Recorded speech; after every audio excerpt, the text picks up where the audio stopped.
कहते हैं लड़कियां सिर्फ घर संभालने के लिए होती हैं, पर अगर वही लड़कियां सपना देखने की हिम्मत कर लें तो वो सिर्फ अपना नहीं, पूरे समाज का भविष्य बदल सकती हैं। ये कहानी है 3 बहनों की, जिन्होंने गरीबी, मजाक और तानों के बीच अपनी किस्मत खुद लिख डाली, और वो भी एक ऐसे पिता के भरोसे पे जिसने हार मानना सीखा ही नहीं। नमस्कार दोस्तों, आप देख रहे हैं स्टोरी वायर। अगर आप हमारे चैनल पे नए हैं तो कृपया सब्सक्राइब जरूर करें।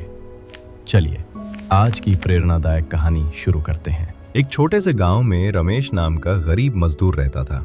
उसकी 3 बेटियां थीं, सीमा, रीमा और नीमा। घर छोटा था लेकिन सपने बहुत बड़े थे। हर सुबह रमेश खेतों में काम करता और शाम को बेटियों के साथ बैठकर पढ़ाई करवाता। गांव वाले हंसते, रमेश ये सब बेकार है, लड़कियां आखिर में पराई हो जाती हैं। पर रमेश हमेशा एक ही बात कहता, अगर बेटियां पढ़ेंगी तो घर ही नहीं समाज रोशन होगा। दिन बीतते गए, घर में खाने तक की दिक्कत आने लगी। कभी स्कूल की फीस भरने के लिए रमेश ने अपने कपड़े तक बेच दिए। सीमा, जो सबसे बड़ी थी, गांव की लाइब्रेरी से किताबें उधार लेकर बच्चों को पढ़ाती थी। रीमा पुरानी साड़ियों से नए डिजाइन बनाकर सिलाई सीख रही थी, और छोटी नीमा गांव के साइबर कैफे में जाकर कंप्यूटर सीखती थी, जहां लोग हंसकर कहते, लड़की होकर कंप्यूटर सीखेगी, शहर वाले भी नहीं कर पाते।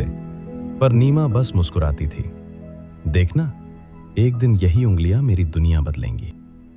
कई सालों की मेहनत के बाद तीनों बहनों ने अपनी अपनी राह पकड़ ली। सीमा ने बीएड की पढ़ाई की और गांव की पहली महिला अध्यापिका बनी। वो बच्चों को सिर्फ किताबें नहीं, सपने देखना भी सिखाने लगी। रीमा ने गांव के कोने में एक छोटा बुटीक खोला, जहां औरतें आकर सिलाई सीखने लगी। धीरे धीरे उसका बुटीक गांव का पहला महिला रोजगार केंद्र बन गया। नीमा ने अपने फोन से ऑनलाइन बिजनेस शुरू किया। वो गांव के हैंडमेड कपड़े और सामान ऑनलाइन बेचने लगी। पहले महीने में ही 10 ऑर्डर आए, तीसरे महीने में 100, और आज उसके गांव की औरतें उसी के साथ काम करती हैं।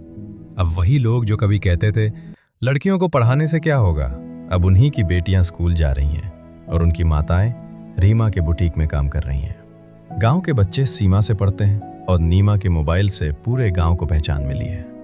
रमेश की झोपड़ी अब भी वैसी ही है, पर अब वहां से आवाज आती है, बाबूजी हम सफल हो गए, आपका सपना पूरा हो गया। रमेश की आंखों से आंसू गिरते हैं, लेकिन उन आंसुओं में गर्व, खुशी और जीत होती है। अगर हिम्मत हो तो हालात कभी रुकावट नहीं बनते, और अगर पिता का भरोसा साथ हो तो बेटियां सिर्फ घर नहीं, पूरा समाज बदल देती हैं।